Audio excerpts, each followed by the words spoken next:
नमस्कार, सगरमाथा समाचारमा स्वागत छ। म ज्योति पौडेल। नमस्कार, म राधिका तामाङ। सबैभन्दा पहिले प्रमुख समाचार। सीआईबीले ललिता निवास प्रकरणमा अनुसन्धान प्रतिवेदन जिल्ला सरकारी वकिलको कार्यालयमा बुझायो। करिब 250 जनालाई मुद्दा चलाउन सिफारिस। नेपाल र भट्टराई साक्षी मात्र। उच्च स्तरीय समिति गठन गर्न कार्यदलले तयार गरेको दस्तावेजलाई अन्तिम रूप दिन शीर्ष नेताहरूको बैठक बुधबार मात्रै बस्ने। सुन तस्करी छानबिन गर्न न्यायिक आयोग गठन गर्ने सैद्धान्तिक सहमति। अन्तर्देशीय ट्रान्समिसन लाइन विस्तार गरी विद्युत व्यापारलाई प्राथमिकतामा राखेको प्रधानमन्त्री दाहालको भनाई। बङ्गलादेशसँग विद्युत व्यापारको ढोका खुलेको जिकिर। विचार मिल्नेहरूसँग हातेमालो गर्दै अघि बढ्नुपर्ने नेकपा यसका अध्यक्ष नेपालको धारणा। एमालेबाट विद्रोह गरेर नयाँ पार्टी गठनको औचित्य पुष्टि हुँदै गएको दावी।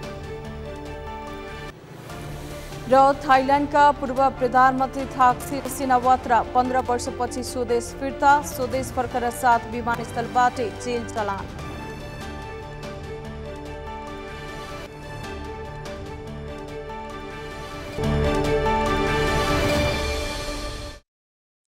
सगरमाथा समाचार अब विस्तारमा। नेपाल प्रहरीको केन्द्रीय अनुसन्धान ब्युरो सीआईबीले बालुवाटार स्थित ललिता निवास जग्गा प्रकरणको फाइल सरकारी वकिलको कार्यालय काठमाडौँमा बुझाएको छ। मंगलबार सीआईबी टोलीले जिल्ला सरकारी वकिल कार्यालय काठमाडौँमा पुगेर प्रतिवेदन बुझाएको हो। ललिता निवास जग्गामा किर्ते र संगठित मुद्दामा सीआईबीले छानबिन र अनुसन्धान गरेको प्रतिवेदन बुझाएको जिल्ला सरकारी वकिल कार्यालय काठमाडौँका न्यायाधिवक्ता महेश प्रसाद खत्रीले जानकारी दिनुभयो। उहाँले प्रतिवेदनको अध्ययन गरी जिल्ला अदालत काठमाडौँमा अभियोजन दर्ता गर्न अभियोग पत्र तयार गर्ने काम सुरु भइसकेको बताउनुभयो। उहाँले हदम्याद भित्रै 2-4 दिनमै अभियोग पत्र तयार हुने उल्लेख गर्नुभयो।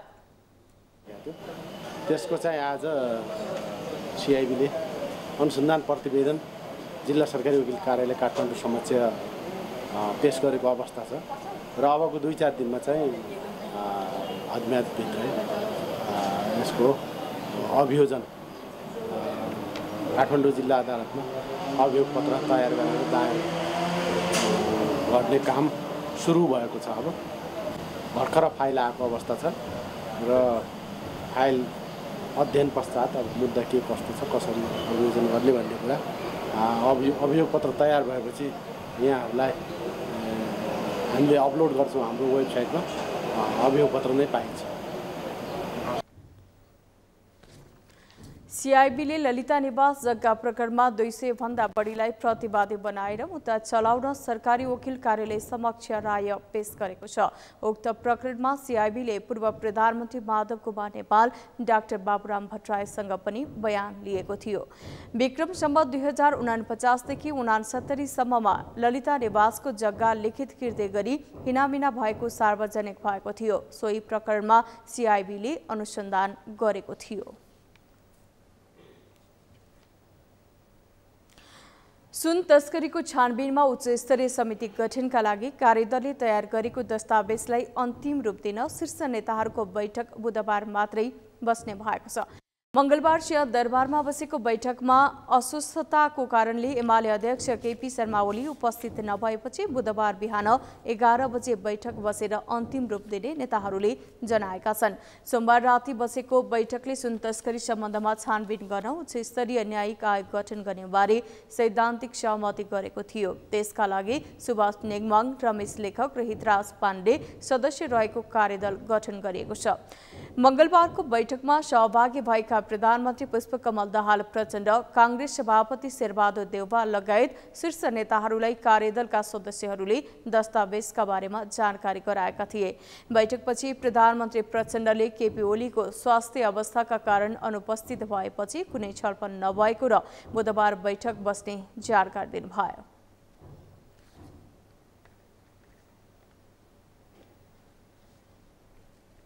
सहमति नभएको भन्दा पनि आज पनि केपीजीको स्वास्थ्य स्थिति राम्रो भएन भनेर उहाँ आउनु भएन, त्यसकारण भोलिलाई चाहियो। यस्तै राष्ट्रिय स्वतन्त्र पार्टीका सभापति रवि लामिछानेले शीर्ष नेताहरूको साक्षी बस्नुको कुनै अर्थ नरहेको भन्दै आगामी बैठकमा सहभागी नहुने जिकिर गर्नुभयो। सामान्य कुरालाई पनि लम्ब्याउने परम्परा उचित नहुने उहाँको भनाइ छ। अर्थ र तुक पनि नदेखेको हुनाले सम्भवतः हामी छलफल गर्छौँ। यो उहाँहरूलाई नै टुङ्ग्याउने जिम्मा उहाँहरूलाई नै सल्लाह गर्छौँ। यो सल्लाह गर्नु पनि चिजै केही छैन। यति सामान्य कुरा छ। यो सामान्य कुरालाई पनि यो लम्बे तान गर्ने जुन एउटा उहाँहरूको परम्परा छ, यो परम्पराबाट हामीलाई चाहिँ अब मलाई चाहिँ कता कता के लागिरहेछ भने यो यसको साक्षी बस्नुको चाहिँ कुनै अर्थ पनि छैन। अब उहाँहरूले टुङ्गाउनु होला भनेर आफ्नो ढङ्गले अगाडि बढ्नुपर्छ कि भन्ने हामीलाई लागिरहेछ। उच्च स्तरीय समिति गठनका लागि कार्यदलले तयार गरेको दस्तावेजमाथि शीर्ष तहमा सहमति जुटाएर सदनको अवरोध खुलाउने सहमति भए पनि शीर्ष तहकै बैठक प्रभावित भएका कारण मंगलबार पनि प्रतिनिधि सभा बैठक सूचना टाँस गरेर स्थगित गरिएको छ।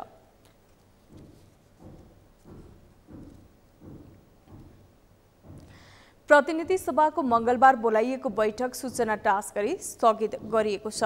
मंगलबार दिउँसो बोलाइएको बैठक भदौ 6 गते बुधबार 3 बजेसम्मका लागि स्थगित गरिएको संसद सचिवालयले जनाएको छ। प्रतिनिधि सभाको नियमावली 2079 को नियम 6 को उपनियम 3 बमोजिम सभाको अर्को बैठक मिति 2080 भदौ 6 गते बुधबारको दिन 3 बजे बस्ने गरी निर्धारण गरिएको सूचनामा उल्लेख छ। उच्च स्तरीय छानबिन समिति बनाउनु पर्ने माग सहित एमालेको विरोधपछि यसअघि निरन्तर सदनको काम कारबाहीमा अवरोध हुँदै आएको थियो। सोमबार राति बसेको सर्वदलीय बैठकले संयन्त्र बनाउने निर्णय गरेको थियो।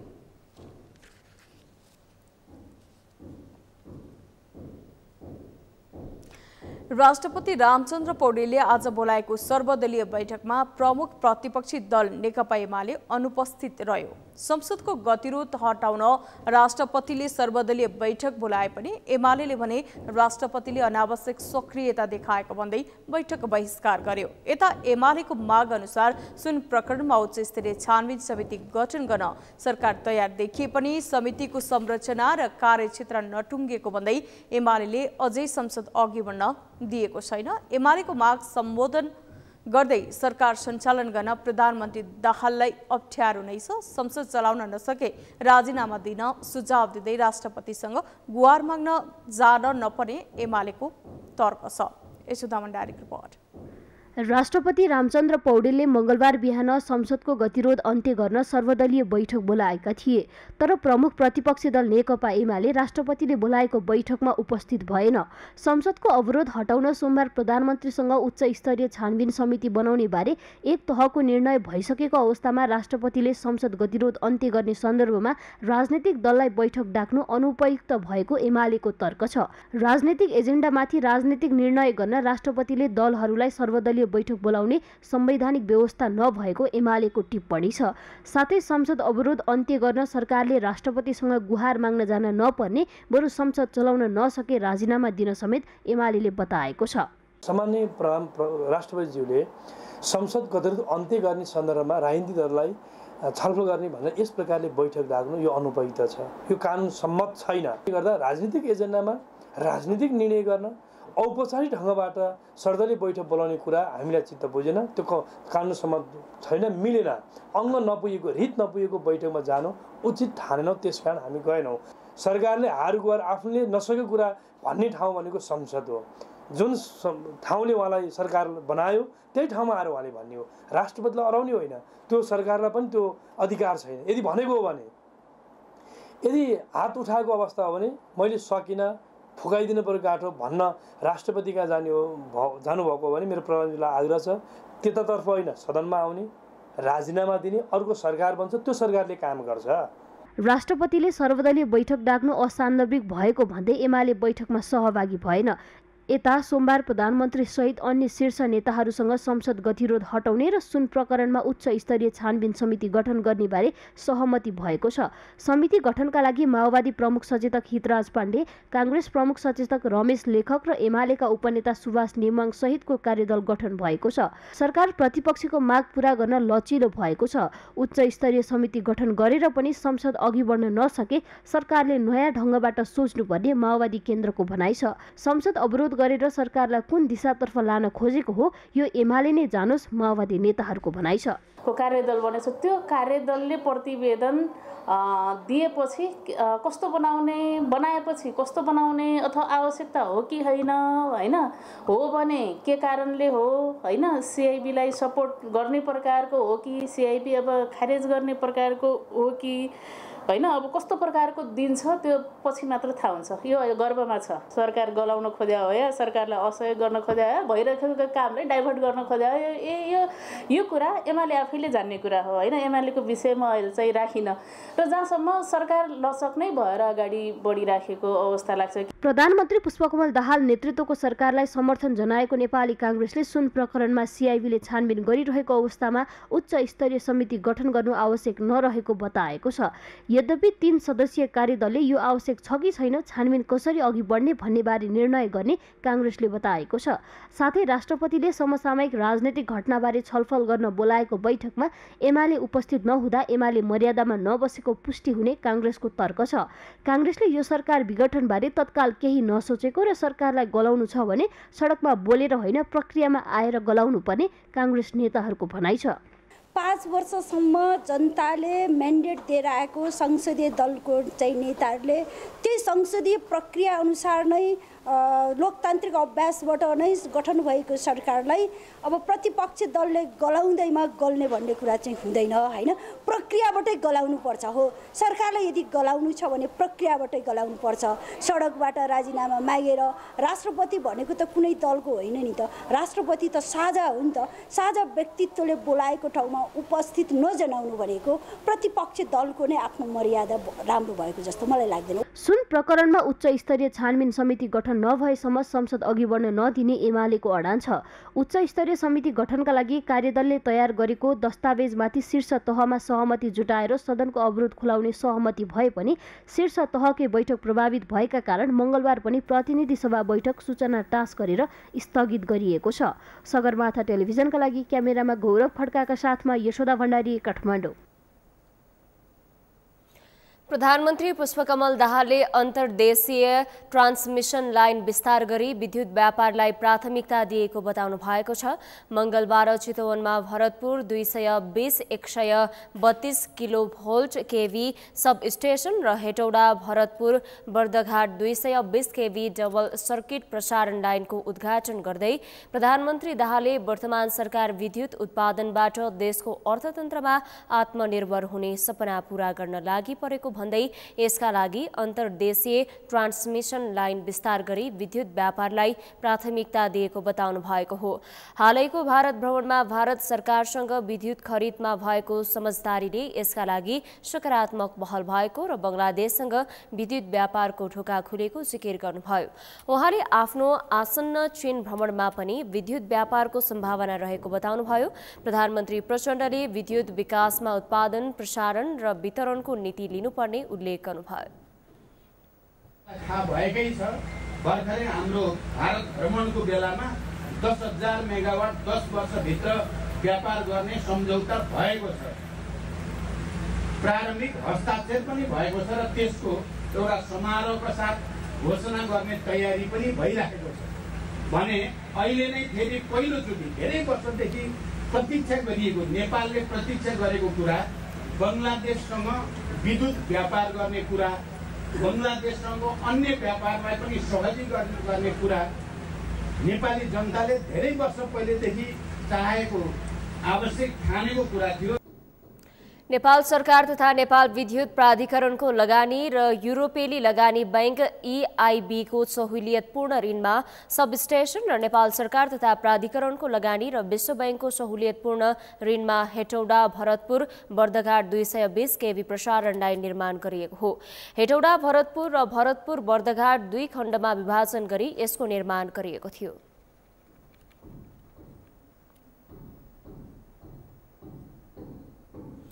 नेपाली कांग्रेसले पार्टीको नीति र नेतृत्व विरुद्धका भ्रम र आरोपका कारण पार्टी कमजोर वा शिथिल भएको महसुस आम जनता तथा कार्यकर्ताले गर्न थालेको निष्कर्ष निकालेको छ।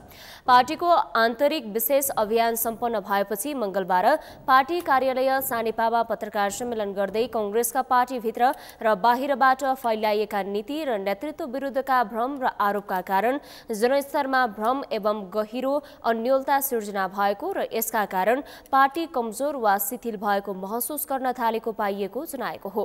अभियानका क्रममा विपक्षीहरूले फैलाएका राजनैतिक एवं अन्य विभिन्न भ्रमहरू चिर्दै कांग्रेसले लिएको नीतिका कारण निर्वाचनमा पहिलो पार्टी बनेको यथार्थ विवरण पार्टीका जिल्ला मातहतमा बुझाउने काम भएको कांग्रेस सूचना सञ्चार तथा प्रचार प्रसार विभागका प्रमुख मीन बहादुर विश्वकर्माले बताउनु भएको हो।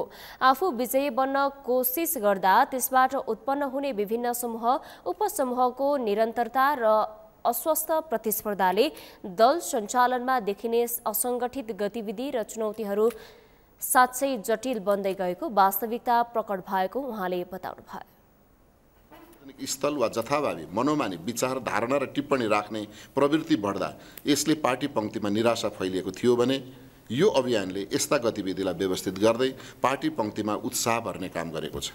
समग्रमा यो 10 दिने अभियान 5 वा 5 भन्दा कम निर्वाचन क्षेत्र भएका तराईका जिल्लाहरूमा सहज भए तापनि विकट पहाडी तथा हिमाली जिल्लामा मौसमका कारण र 5 भन्दा बढी निर्वाचन क्षेत्र भएका तराईका जिल्लामा समेत समय अभाव भएको प्रतिनिधिहरूको गुनासोलाई मध्यनजर गरी आगामी कार्यक्रमहरू थप व्यवस्थित गर्दै लगिनेछ। यसअघि बसेको कांग्रेस केन्द्रीय कार्य समितिको बैठकले श्रावण 20 देखि 30 गतेसम्म राष्ट्रव्यापी रूपमा पार्टीको आन्तरिक विशेष अभियान चलाउने निर्णय गरे बमोजिम प्रतिनिधि सभा र प्रदेश सभा सदस्य बाहेकका केन्द्रीय पदाधिकारी एवं सदस्यहरूलाई 77 जिल्लामा केन्द्रीय प्रतिनिधिको रूपमा खटाउने भएको छ।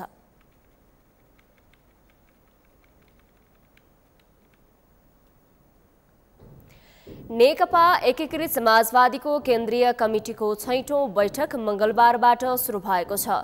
ललितपुरमा सुरु भएको बैठकमा पार्टी अध्यक्ष माधव कुमार नेपालले पार्टीको वैचारिक दृष्टिकोण सहितको राजनीतिक प्रतिवेदन पेश गर्नुभएको छ।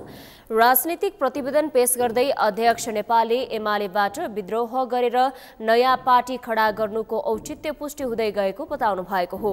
उहाँले विगतको सन्दर्भमा जानु आवश्यक नरहे पनि विद्रोहबाट पार्टी निर्माणको औचित्यका बारेमा स्पष्ट हुनुपर्ने समेत बताउनुभयो। अध्यक्ष नेपालले पार्टी बैठकहरूको बारेमा विधानले व्यवस्था गरेको भन्दै आवश्यकता अनुसार केन्द्रीय तहको बैठक बस्न सक्ने उल्लेख गर्नुभयो। अध्यक्ष नेपालले केन्द्रीय सरकार प्रदेश सरकार र सभामा पार्टीका सांसदहरूको भूमिकाको पनि समीक्षा हुन आवश्यक रहेको धारणा राख्नुभयो। उहाँले मुलुकको राजनैतिक अवस्था र पार्टी संगठनका बारेमा समेत प्रतिवेदनमा उल्लेख गरिएको जिकिर गर्नुभयो। राष्ट्र र जनताका सरोकारका विषयहरूमा विचार मिल्नेहरूसँग हातेमालो गर्दै अघि बढ्न चाहेको उहाँले बताउनुभयो। यसले कुरा उठाउने गर्नुभएको छ, छलफल गर्दै गरौँला कि त्यतिखेर हामीले बरु एमालेसँग नभए पनि अर्कोसँग मिलेर गएको भए हुन्थ्यो कि भन्ने छलफलको विषय गर्न सकिएला, छलफलको विषय बनाउन सकिएला। हामी विचार विमर्श चाहिँ गर्न सकौँला, कल्पना गर्न सकौँला। त्यसपछि त्यहाँ भुक्तमान भोगेको भए के हुन्थ्यो भन्ने कुरा पनि आफ्नो ठाउँमा छँदैछ। त्यस हुनाले विगतको सन्दर्भमा हामी धेरै अहिले गइरहनु पर्ने आवश्यकता मैले ठानेको छैन। तर अहिले पनि हाम्रो दिमागमा उठिरहेको छ कि हाम्रो पार्टी जुन विद्रोहबाट निर्माण भएको छ त्यो विद्रोहको औचित्य थियो कि थिएन, त्यसलाई हामीले पुष्टि गर्न सक्यौँ कि सकेनौँ, यो प्रश्नको जवाफ अन्त होइन। सबभन्दा पहिले हामी केन्द्रीय कमिटीका सदस्यहरू, हामी नेतृत्वदायी तहमा भएका नेताहरू त्यसबारेमा प्रश्न छौँ कि छैनौँ। अध्यक्ष नेपालले अहिलेको अवस्थामा सत्ता गठबन्धन र समाजवादी मोर्चाबाट बाहिर निस्कन नसक्ने अवस्था नरहेकाले सोही बमोजिम अघि बढ्न आह्वान गर्नुभएको छ। त्यसै अहिले पनि बहुदलीय जनवादको औचित्यका बारेमा प्रकाश पार्नु भएको छ।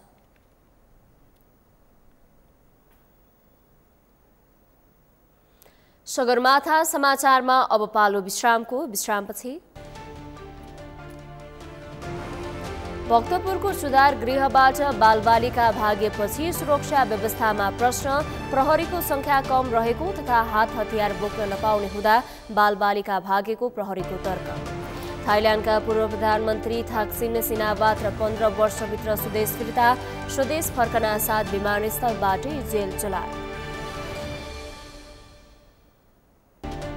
र भारत र पाकिस्तानसँगको खेलमा कुनै कमजोरी नदोर्याउने राष्ट्रिय क्रिकेट टिमका कप्तान पौडेलको भनाई, सन्दीप लामिछानेको विकल्प अरू कसैले लिन नसक्ने जिकिर।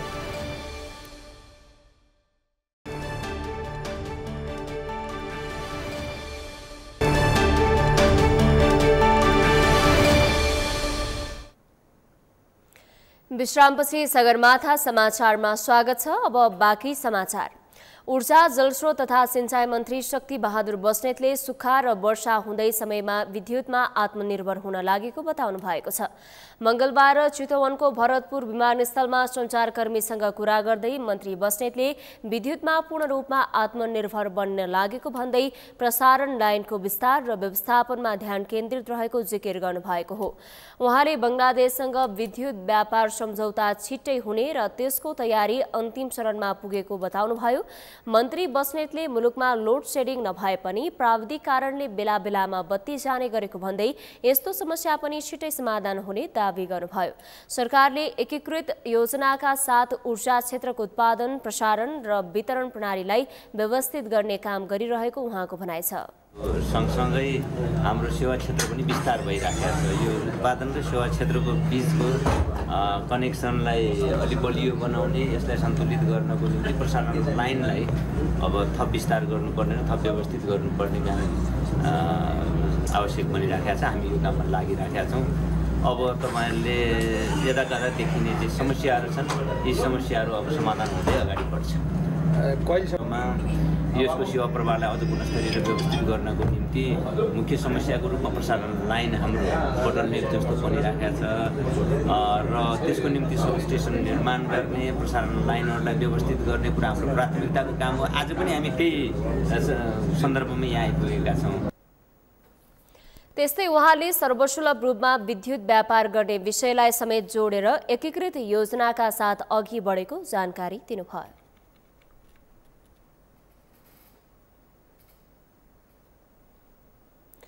स्वास्थ्य मन्त्री मोहन बहादुर बस्नेतले औषधि बिक्री वितरणमा भएको बेथिति नियन्त्रणका लागि हदैसम्मको कठोर निर्णय लिने बताउनु भएको छ।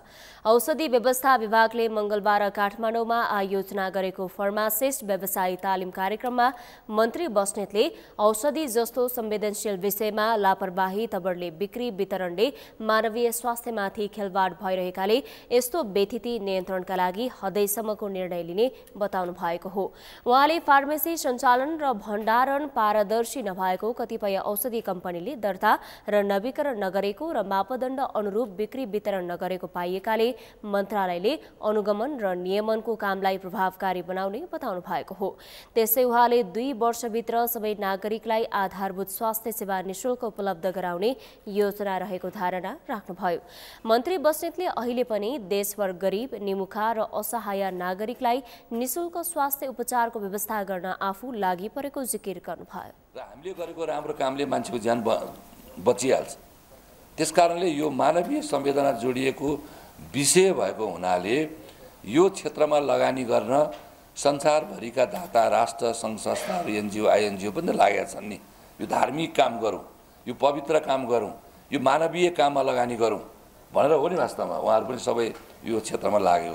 त्यसैले मैले के भन्ने गरेको छु भने 40% बजेट घटाइदिएछ यो पटक मन्त्रालयको। म आउँदाखेरि बजेटको सिलिङ घटाएको थियो। म आएपछि हाम्रो टिमलाई लगाएर अलिकति पैसा चाहिँ थप्यौँ।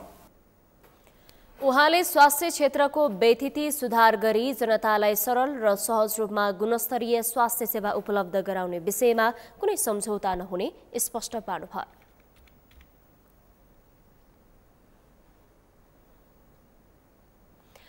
भक्तपुरको सानोठिमी स्थित बाल सुधार गृह तोडफोड गरेर बालबालिका भागेपछि बाल सुधार गृहको सुरक्षामा प्रश्न उठेको छ। विभिन्न अपराधमा संलग्न रहेका 18 वर्षभन्दा मुनिका बालबालिकालाई अदालतको आदेशपछि राख्न बनाइएको सुधार गृहमा प्रहरीसँगको झडपमा 20 बालबालिका भागेका हुन्। प्रहरीले भने बालबालिकालाई बल प्रयोग गर्न नमिल्ने हुँदा सोमबार भाग्न सफल भएको बताइएको छ। अभिषेक सुनारको रिपोर्ट। भक्तपुरको सानोठिम स्थित बाल सुधार गृहको गेटमा लगाएको ताला फुटाएर सोमबार 221 जना कैदीबन्दी भागेका हुन्। सुरक्षामा खटिएका प्रहरी माथि नै आक्रमण गर्दै उनीहरूले गेट फुटाउन सफल भएपछि त्यतिबेला प्रहरीले नियन्त्रण गर्न सकेन। सुधार गृहले उपलब्ध गराएको सुविधामा चित्त नबुझेर विद्रोह गरेर भागेका मध्ये 212 जनालाई प्रहरीले नियन्त्रणमा ल्याएर सुधार गृहमा फर्काएको छ भने बाँकी 9 जना अझै फरार छन्। बाल सुधार गृह जस्तो संवेदनशील क्षेत्रबाट बाल कैदीहरू भाग्दा प्रहरीको सुरक्षामाथि प्रश्न उठेको छ। प्रहरीले भने त्यो क्षेत्रमा कम जनशक्ति राखिने भएका कारण नियन्त्रण गर्न नसकिएको बताएको छ। बाल सुधार गृहमा प्रहरीको संख्या कम राखिने र हात हतियार बोक्न नपाउने हुँदा उनीहरू त्यहाँबाट भाग्न सफल भएको प्रहरीले बताएको छ। त्यहाँ हतियार बोक्न पाइँदैन, युनिफर्म लगाउन पाइँदैन, लट्ठी बोक्न पाइँदैन, वरिपरि तारको जाली ठुलो राख्न पाइँदैन, के पनि गर्न पाइँदैन। त्यहाँ अहिलेसम्मको नियम थियो, किन हो थाहा छैन मलाई। सोही बाल सुधार गृहमा जुनियर अफिसरको कमान्डमा 25 जना प्रहरीहरू सुरक्षाका लागि खटिएका छन्। उनीहरू सिभिल ड्रेसमा बस्ने गर्छन् भने हात हतियार बोक्न, युनिफर्म लगाउन, लाठी बोक्न निषेध गरिएको छ। बालबालिकाहरूलाई बल प्रयोग गर्न नमिल्ने नियमका कारण प्रहरी उपस्थित हुँदा पनि उनीहरू भाग्न सफल भएको जिल्ला प्रशासन कार्यालय भक्तपुरले बताएको छ। त्यसमा पनि 14 वर्षदेखि 18 वर्षसम्मका कैदीबन्दी राख्नुपर्ने ठाउँमा 18 वर्ष माथिका कैदीबन्दीहरूलाई समेत राख्नुपर्ने बाध्यताका कारण भाग्नेसम्मका योजना बनाउन सफल भएको प्रशासनको भनाइ छ। सुरक्षा व्यवस्थामा त्यसै कारण प्रश्न उठ्छ। बालबालिका सम्बन्धी अन्तर्राष्ट्रिय महासन्धिहरूमा नेपालले हस्ताक्षर गरेको छ, पक्ष राष्ट्र भएको छ। नेपालमा बालबालिका सम्बन्धी ऐन 2075 लागू भएको छ। न्यूनतम बल पनि प्रयोग गर्न बालबालिकालाई निषेध गरेको छ। त्यसकारण चाहिँ प्रहरी त्यहाँ भएको सुरक्षाकर्मी डिफेन्सिभ हुनुपर्ने अवस्थाले गर्दा उनीहरू बाहिर निस्के क्या। त्यसकारण त्यो सुरक्षा व्यवस्था पर्याप्त नभएको भन्ने भएको तर संयम भएको, किनभने हामीलाई विभिन्न ऐनले बाँधेको छ क्या। बाल सुधार गृहमा रहँदा 18 वर्ष पार गरेका कैदीहरूलाई अन्य कारागारमा ट्रान्सफर गर्न मिल्दैन। सुधार गृहमा सजाय भोगेर 18 वर्ष कटेकाहरूलाई छुट्टै व्यवस्थापन गर्नुपर्ने हुन्छ। उनीहरूलाई व्यवस्थापन गर्न कुनै पनि सुधार गृहले सकेको छैन। अहिले देशैभरि भएका 8वटा बाल सुधार गृहमा नै 18 वर्ष माथिका बाल कैदीहरू छन्। उनीहरूलाई व्यवस्थापन गर्न नसक्दा बेला बेला यस्ता घटनाहरू सार्वजनिक भइरहन्छन्। यसको नियन्त्रणमा सरकार नै लाग्नुपर्ने देखिन्छ। सगरमाथा टेलिभिजनका लागि क्यामेरामा प्रताप लामाका साथ अभिषेक सुनार, काठमाडौँ। विगत लामो समयदेखि अनियमितता, ढिलासुस्ती जस्ता आलोचना झेलिरहेको त्रिभुवन विश्वविद्यालयको सेवा आयोग बेला बेलामा परीक्षाका कारण विवादित बनिरहन्छ। परीक्षार्थीहरूले परीक्षाफलमा पनि राजनीतिक तथा नातेदारका असर देखिने भन्दै गुनासो गरेपछि आयोग विवादित बनेको हो। जबसम्म त्रिभुवन विश्वविद्यालयमा लागेको राजनैतिक जालो हट्न सक्दैन तबसम्म त्रिवी सेवा आयोग पनि विवादित बनिरहने सरकारवालाहरूको दाबी रहेको छ। यमुना सापकोटाको रिपोर्ट। पछिल्लो समय त्रिभुवन विश्वविद्यालयमा तालाबन्दी र आन्दोलनका घटनाहरू प्रशस्त सुनिने गरेको छ। विश्वविद्यालयको शैक्षिक प्रगतिका साथै शैक्षिक नीतिहरू कसरी कार्यान्वयन गर्ने भनी बहस हुनुपर्ने ठाउँमा उल्टे यस्ता घटनाहरू हुनु लज्जास्पद विषय हो। त्रिवीले समयमै परीक्षा र परीक्षाफल प्रकाशन गर्न नसक्दा विद्यार्थीहरूको त्रिवीप्रतिको दृष्टिकोण नै नकारात्मक बन्दै गएको छ। यता परीक्षा नियन्त्रण कार्यालयमा हुने अनियमितताका कारण ट्रान्सक्रिप्ट निकाल्न आएका विद्यार्थीहरूको गुनासोको चाङ झनै अनगिन्ती छ। यसरी अनेकौं समस्याबाट ग्रसित बनेको त्रिवीमा त्रिवीकै सेवा आयोग पनि पटक पटक विवादित बनिरहेको छ। परीक्षामा व्यापक अनियमितता भएको भन्दै त्रिवी सेवा आयोग बेला बखत विवादमा आउने गरेको हो। आयोगले लिने परीक्षाको परीक्षाफल निष्पक्ष नहुने, राजनीतिक हस्तक्षेप, नातेदार परीक्षालाई उत्तीर्ण गराउने जस्ता आरोप आयोगलाई लाग्ने गरेको छ। आयोगको परीक्षा प्रणालीमा नै राजनीतिक गन्ध परेका कारण आयोगले योग्य तथा दक्ष शिक्षक ल्याएन भन्दै गुनासो आउनु स्वाभाविक भएको सरकारवालाको भनाइ छ। अर्को विश्वविद्यालय सेवा आयोगको पदाधिकारी चयन गर्दाखेरि हामीले चाहिँ कसैको नातागोता कुनै पार्टीको सिफारिसमा अथवा राजनीतिक भागभण्डाको आधारमा नियुक्त गर्दाखेरि त्यो समस्या आउने गरेको छ। राजनीतिक भागभण्डाको आधारमा नियुक्त नगरिकन हामीले योग्यताको आधारमा, दक्षताको आधारमा विश्वविद्यालय सेवा आयोगका पदाधिकारी नियुक्त गर्ने हो भने यो समस्याको समाधान हुन्छ। त्रिवी सेवा आयोगको हरेक परीक्षाको निष्पक्षतामाथि प्रश्न उठ्ने गरेको छ। त्रिवीमा राजनीतिक गतिविधि हावी हुँदा त्रिवीको साख दिनहुँ गिर्दो अवस्थामा छ। यस्तै 1 वर्षदेखि अध्यक्षविहीन रहेको त्रिवी सेवा आयोगमा नयाँ अध्यक्षमा प्राडा घनश्याम भट्टराई नियुक्त भएका छन्। आयोगमा अनियमितता र निष्पक्षतामाथि जसरी प्रश्न चिन्ह खडा भएको थियो त्यो छविलाई परिवर्तन गर्ने अठोट भट्टराईको छ। सेवा आयोगको र समग्र विश्वविद्यालयको जुन एउटा छवि छ त्यसलाई कसरी राम्रो बनाउन सकिन्छ, अझ यसलाई माथि उठाउन सकिन्छ भन्नेमा केन्द्रित रहेर मैले काम गर्नेछु। मेरो प्रयास त्यसतर्फ हुनेछ र मैले अब आगामी दिनहरूमा मेरो आफ्नो कार्यकालमा योजनाबद्ध ढङ्गले र कुनै पनि योग्य व्यक्ति अन्यायमा नपरुन् भन्ने किसिमले कार्यहरू गर्ने मैले चाहिँ अठोट लिएको छु। त्रिभुवन विश्वविद्यालय एक तटस्थ र स्वतन्त्र निकाय हो भनी त्रिवीले दावी गर्दै आएको छ। तर आयोगको परीक्षा तथा परीक्षा फलमा हुने विवादले भने त्रिवी राजनीतिक हस्तक्षेपबाट मुक्त हुन नसकेको पुष्टि गर्छ। यद्यपि आयोगका नयाँ अध्यक्षले पुरानै पद्धति पछ्याउलान् या योजनाबद्ध ढङ्गले अघि बढ्लान् त्यो भने समयले नै देखाउनेछ। सगरमाथा टेलिभिजनका लागि क्यामेरामा लिम बहादुर खत्रीका साथमा यमुना सापकोटा, काठमाडौँ। त्रिभुवन विश्वविद्यालय सेवा आयोगले लिने परीक्षा स्तरीय भएन भन्ने आरोप लाग्दै आएको छ। राजनीतिक हस्तक्षेप, अनियमितता, नातेदार जस्ता पक्षले आयोगलाई यस्तो आरोप लाग्ने गरेको हो। यसै सन्दर्भमा आजको सगरमाथा जनबोलीमा हामीले त्रिवी परीक्षा नियन्त्रण कार्यालय पुगेका विद्यार्थीहरूलाई सोधेका थियौं। त्रिभुवन विश्वविद्यालयको सेवा सुधारका लागि के गर्नुपर्ला, हेरौं उनीहरूको भनाई उनीहरूकै शैलीमा।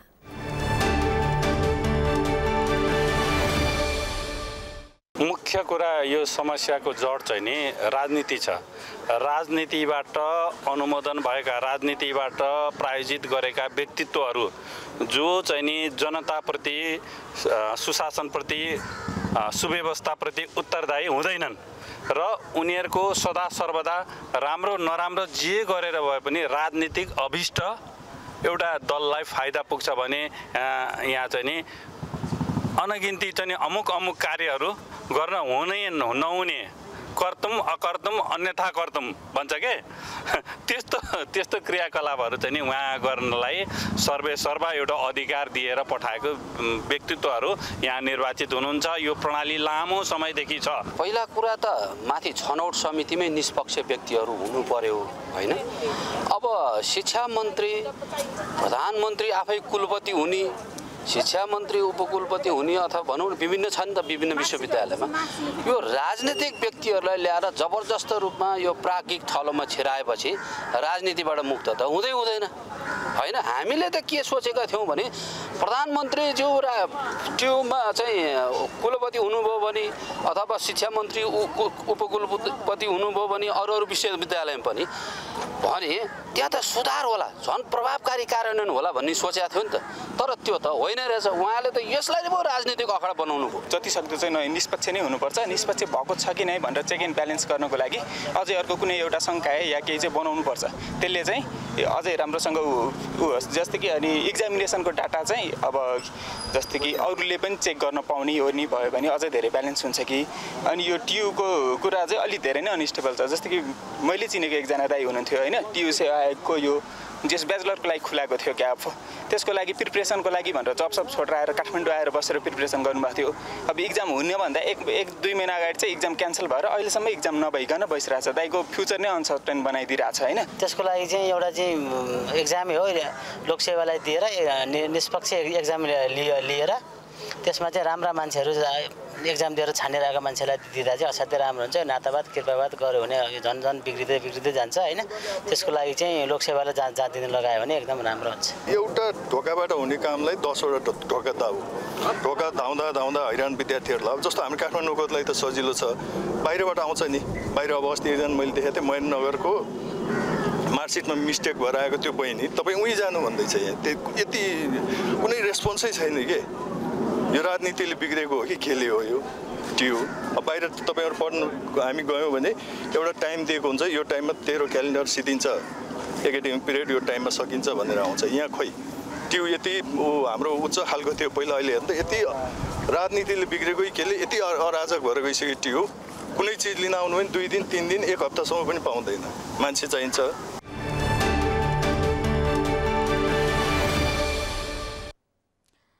पटक पटक विवादमा तानिँदै आएको विशाल ग्रुपका कमजोरी बारम्बार बाहिरिँदा पनि सरकारले कुनै कारबाही गर्न सकेको छैन।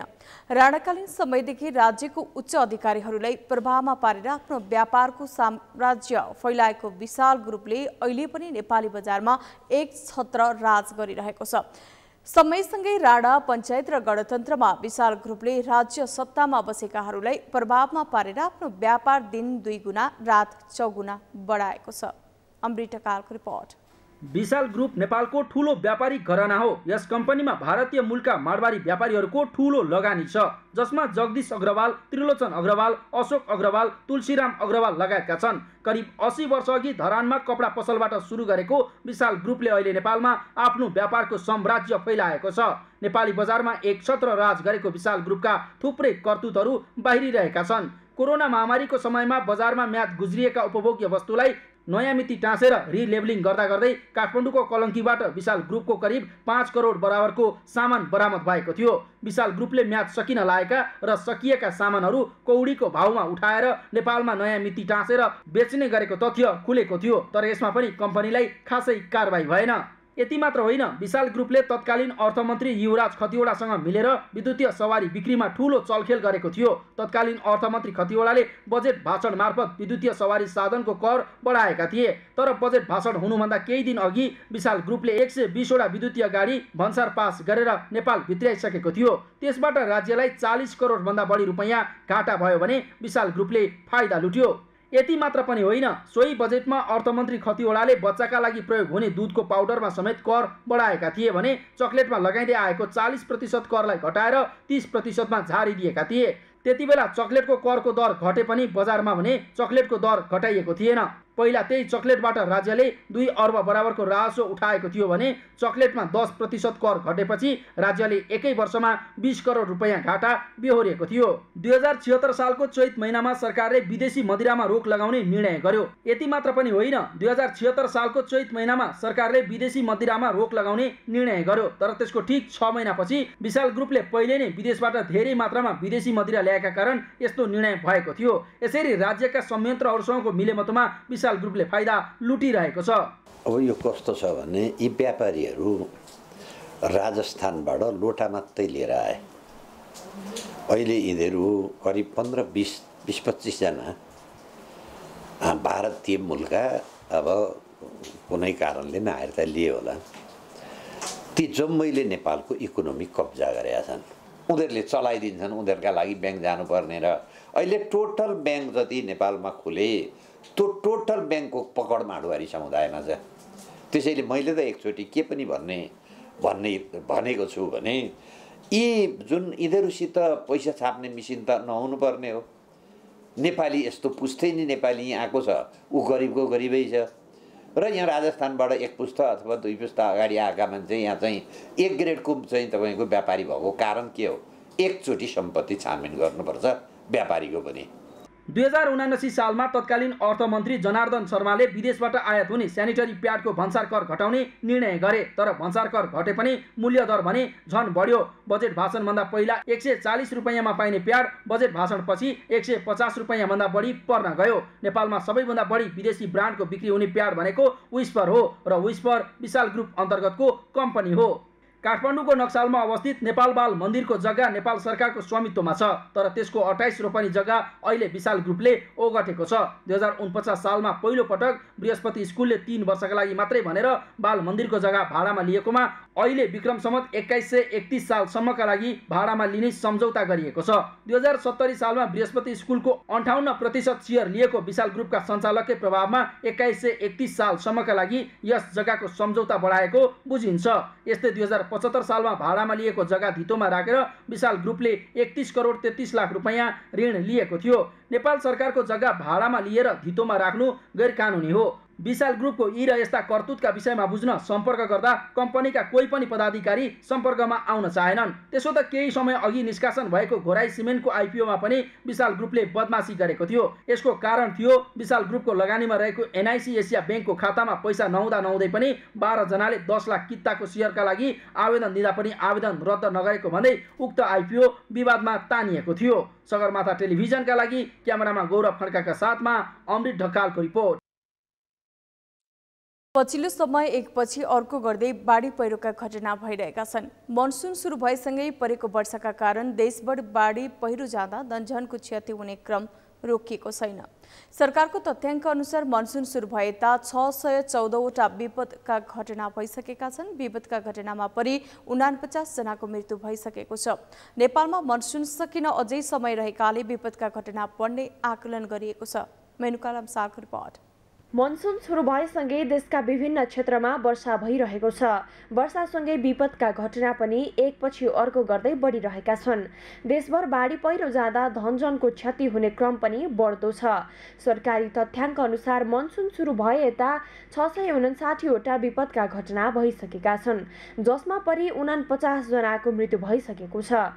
विपदका घटनामा परि 59 जना घाइते भएका छन् भने 39 जना अझै बेपत्ता छन्। वर्षासँगै आएको बाढी पहिरो तथा डुबानका कारण 5785 घर विस्थापित भएका छन्। विपदका कारण 914 घरमा क्षति पुगेको तथ्याङ्कमा उल्लेख छ, जसमध्ये 214 घरहरू पूर्ण रूपमा क्षति भएका छन्। तथ्याङ्क अनुसार 30 करोड 40 लाख बराबरको व्यक्तिगत सम्पत्ति गुमेको छ। यसबाहेक विभिन्न जलविद्युत आयोजना, पुल, सडक खण्डहरूमा पनि ठूलो क्षति पुगेको तथ्याङ्कमा उल्लेख छ।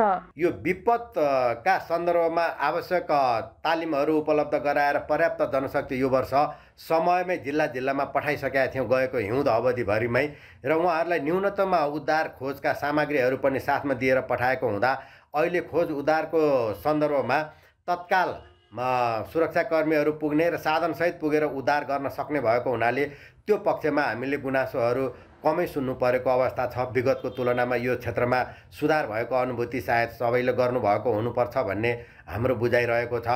त्यस्तै गरिकन खोज उद्धारपछि हामीले उहाँहरूलाई बसोबासका लागि गर्नुपर्ने न्यूनतम राहतको व्यवस्था हुन्छ। त्यसका लागि चाहिने खाना पकाउने भाँडाकुँडा, लत्ता कपडा, बास बस्नलाई टेन्ट लगायतको तत्काल केही दिनका व्यवस्थाहरू हामीले सकेसम्म 2-4 घन्टाभित्रै पुर्याउन सकिने गरी सबै क्षेत्र र जिल्लाहरूलाई पाएक पर्ने अनुमान गरेर लोकेसनहरू किटान गरेर गोदाम घरहरू सञ्चालन गरेका छौँ, व्यवस्था गरेका थियौँ। त्यहाँबाट सकेसम्म छिटो सामग्रीहरू पुर्याउने प्रयत्न अहिले पनि गरिरहेको छ।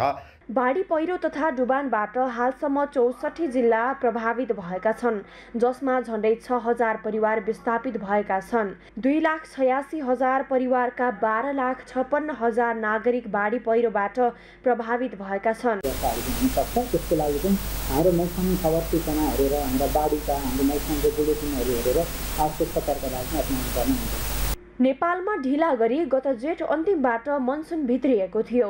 हाल मनसुनको न्यूनचापीय रेखा पश्चिमतिर सरदर स्थानको दक्षिणमा र पूर्वमा सरदर स्थानभन्दा उत्तरतर्फ रहेको छ। साथै नेपालमा हाल भारतको उत्तर मध्य प्रदेश र आसपासमा रहेको न्यूनचापीय क्षेत्रको समेत आंशिक प्रभाव रहेकाले देशका अधिकांश भूभागमा भारी वर्षाको सम्भावना अझै रहेको मौसमविदहरूले जनाएका छन्, जसका कारण बाढी पहिरो तथा डुबानका घटना अझ बढ्न सक्ने भन्दै पूर्व सावधानी अपनाउन मौसमविदहरूले आग्रह गरेका छन्। सगरमाथा टेलिभिजनका लागि क्यामेरामा सुनिल कोलीका साथमा मेनुका लम्साल, काठमाडौँ। सगरमाथा समाचारमा अब पालो विश्रामको। विश्रामपछि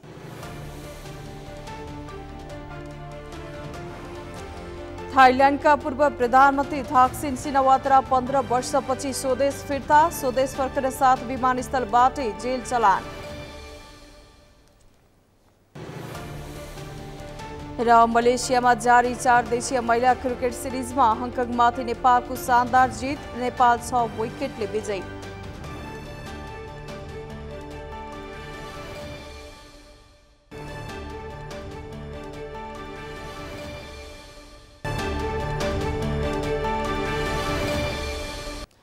समाचारमा पालो भएको छ अर्थ समाचारको।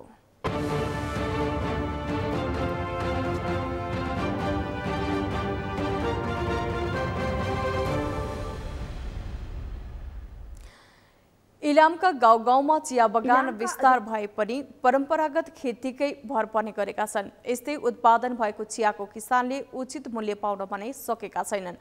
उत्पादन र गुणस्तरमा समस्या भोगिरहेका इलामको माई र सूर्योदयका चिया किसानलाई अहिले एनएमसी बहुउद्देश्यीय सहकारीले स्थानीय स्तरमै चिया उद्योग सञ्चालन गरेपछि चिया बेच्न सहज भएको छ। इलामबाट बेनु खड्काको रिपोर्ट। इलामका अधिकांश किसानहरूको मुख्य खेती नै चिया हो। इलाममा चैतदेखि कार्तिकसम्म चियाको पत्ता टिप्ने काम हुन्छ। किसानले उत्पादन गरेको चिया प्रशोधनको लागि चिया उद्योगसम्म पुर्याए पनि कतिपय चिया उद्योगहरूले किसानहरूको विगतका वर्षकै चियाको पैसा दिएका छैनन्। पछिल्लो समय एनएमसी बहुउद्देश्यीय सहकारी संस्थाले इलामको सूर्योदय नगरपालिका र माईजोगमाई नगरपालिकामा चिया उद्योग सञ्चालन गरेपछि त्यहाँका चिया किसानहरूलाई सहज भएको छ। गत वर्षमा हामीले विभिन्न नगरपालिकामा चिया पठाएको थियौँ, तर हामीलाई त्यो पैसा अहिलेसम्म प्राप्त भएको छैन। अहिले आएर हामीले यो सूर्योदय नगरपालिकाको सामुबेसीमा चिया फ्याक्ट्री खोलिएर चलाउन थालिएको छ। त्यो फ्याक्ट्रीबाट हामीले महिनै पछि पैसा पाइरहेका छौँ र हामी अहिलेसम्म सन्तुष्ट। चिया रोप्नेदेखि छाटकाट गर्ने र प्रशोधनका लागि प्राविधिक ज्ञानको अभाव र दक्ष जनशक्ति नहुँदा किसानले चियाको गुणस्तर कायम गर्न नसकेको अवस्था छ। पर्याप्त ज्ञानको अभावमा उत्पादनमा पनि समस्या छ। किसानहरूले उत्पादन गरेको हरियो पत्तीको मूल्य 3 तहमा विभाजित गरी 43, 33 र 23 रुपैयाँ प्रति किलोमा खरिद गरिँदै आएको र किसानहरूले पाउने रकम प्रत्येक महिना किसानको बैंक खातामा जम्मा गर्ने गरेको छ। किसानहरूले पनि चियाको गुणस्तरमा सुधार गर्न थालिएको चिया उद्योगका व्यवस्थापक रविन आचार्यले बताए। फर्स्टमा जेठ 13 गतेदेखि पत्ती लिँदाखेरि हामीले एको पत्तीलाई 68 रुपैयाँ रेट दिएका थियौँ। ए कोलाई 68, बी कोलाई 55 र सी कोलाई 45 गरेर र सेकेन्ड क्लास सुरु भएसँगै हामीले 55, 45 र 35 मा झारेका थियौँ र अहिले रेनी सिजन लागेपछि चाहिँ हामीले 43 र 33 मा पत्ती किन्ने कार्यक्रम भएको छ। अब आउने यो 4 गते हाम्रो व्यवसायको मिटिङ बस्छ, त्यहाँबाट आउने दिनमा चाहिँ कुन पत्तीलाई कति। दैनिक 35 देखि 4000 सम्म चिया खरिद गरिरहेको यो उद्योगमा सूर्योदय र माईजोगमाईका 500 जना भन्दा बढी चिया किसानले हरियो पत्ता ल्याउने गरेका छन्। यसअघि श्री सागुबेसी सहकारीले स्थापना गरे तापनि सञ्चालन गर्न नसकेर अलपत्र अवस्थामा रहेको एनएमसी सहकारीसँग समन्वय गरी उद्योग सञ्चालनमा ल्याइएको हो। अहिले धमाधम किसानको चिया खरिद गरी प्रशोधन भइरहे पनि किसानलाई सन्तुष्ट बनाउन नसकिएको उद्योगले जनाएको छ। पहिलो साल परेकोले पनि होला, तर पनि अब त्यसमा पनि हामी खुसी नै छौँ। हामी अलपत्र थियौँ। नेपालमा उत्पादन हुने वार्षिक 60 लाख किलो अर्थोडक्स चिया मध्ये 10% पश्चिमा बजार र 10% आन्तरिक खपत बाहेक बाँकी 80% भारतीय बजारमा निर्यात हुँदै आएको छ। वार्षिक 4 अर्ब भन्दा धेरै मूल्यको विदेशी पनि भित्र्याउँदै आएको छ। चिया क्षेत्रमा देखिएका समस्या समाधान गर्दै किसानहरूमा खेतीबारे पर्याप्त ज्ञान प्रदान गर्दै आम्दानी बढाउनु आवश्यक देखिएको छ। सगरमाथा टेलिभिजनका लागि इलामबाट बिनु खड्काको रिपोर्ट। सगरमाथा समाचारमा अब पालो खेल समाचारको।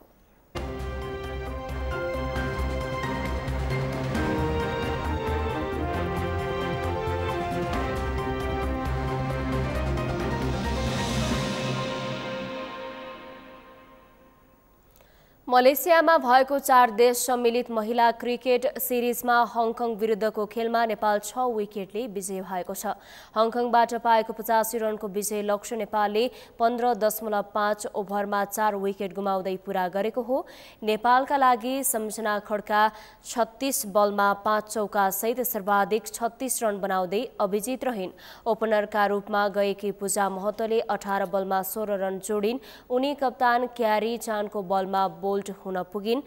अर्की ओपनर बिन्दु रावल 0मै क्युरा सारहरको बलमा एलबीडब्ल्यू बोल्ड भइन्। तेस्रो क्रममा भएकी इन्दुले 13 बलमा 9 रन जोड्दै मरीको हलीको बलमा बोल्ड भइन्। कप्तान रुबिना छेत्री 20 बलमा 1 चौका सहित 10 रनमा मारियम बीबीको बलमा बोल्ड भइन्। सितार राणा मगर 8 बलमा 2 रनसहित अभिजित रहिन्।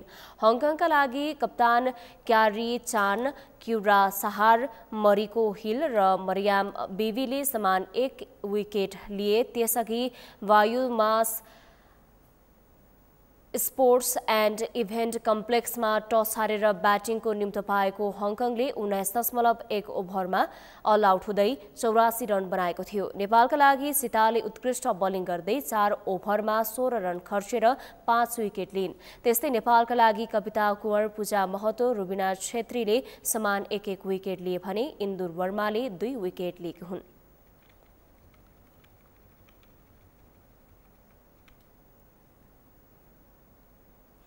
नेपाली राष्ट्रिय क्रिकेट टिमका कप्तान रोहित पौडेलले एसिया कपमा आफूहरूले उत्कृष्ट खेल प्रदर्शन गर्ने बताउनु भएको छ। एसिया कपमा सहभागी हुन पाकिस्तान जानु अघि मंगलबार काठमाडौँमा आयोजित पत्रकार सम्मेलनमा कप्तान रोहितले एसिया कपको नतिजा आफ्नो नियन्त्रणमा नरहे पनि उत्कृष्ट खेल प्रदर्शन गर्नेमा ध्यान केन्द्रित गर्ने बताउनु भएको हो।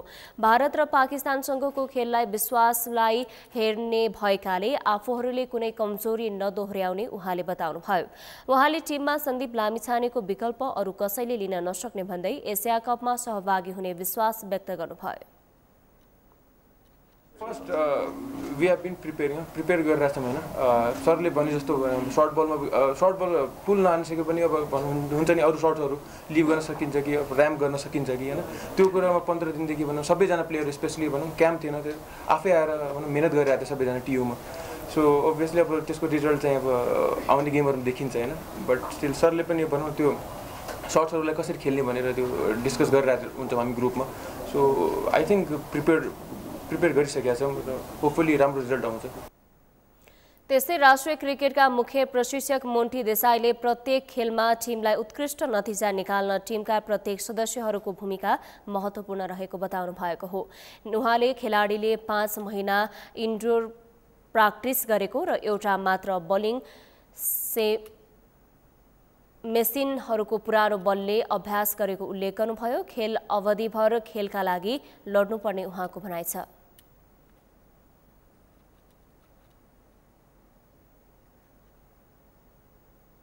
Practice in that indoor where there are no lights. Okay, boys practice over there with one bowling machine, 24 old balls. Last 6 months.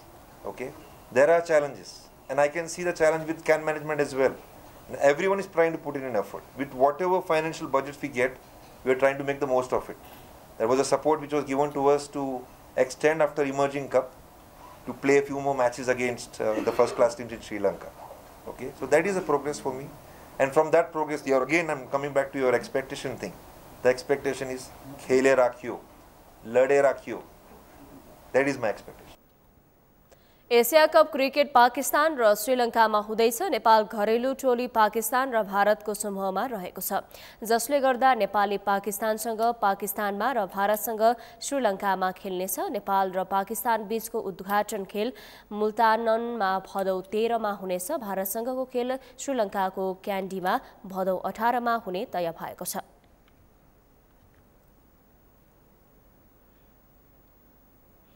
Sagarmatha समाचारको अन्त्यमा मुख्य समाचार पुनः एकपटक। सीआईबीले ललिता निवास प्रकरणमा अनुसन्धान प्रतिवेदन जिल्ला सरकारी वकिलको कार्यालयमा बुझायो। करिब 250 जनालाई मुद्दा चलाउन सिफारिस। नेपाल र भट्टराई साक्षी मात्र।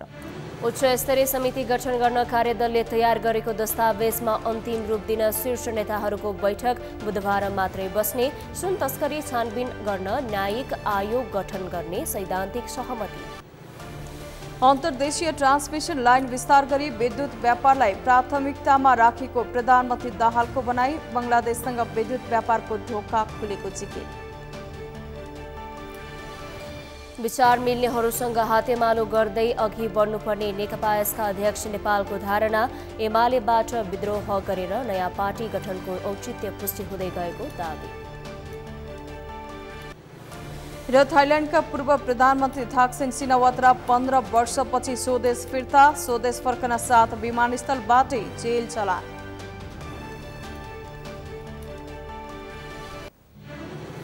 हौस् त सगरमाथा समाचार अहिलेलाई सकियो। तपाईँ समाचार बुलेटिनका साथै सगरमाथा टेलिभिजनका सम्पूर्ण कार्यक्रम www.sagarmatha.tv मा पनि पढ्न र हेर्न सक्नुहुनेछ।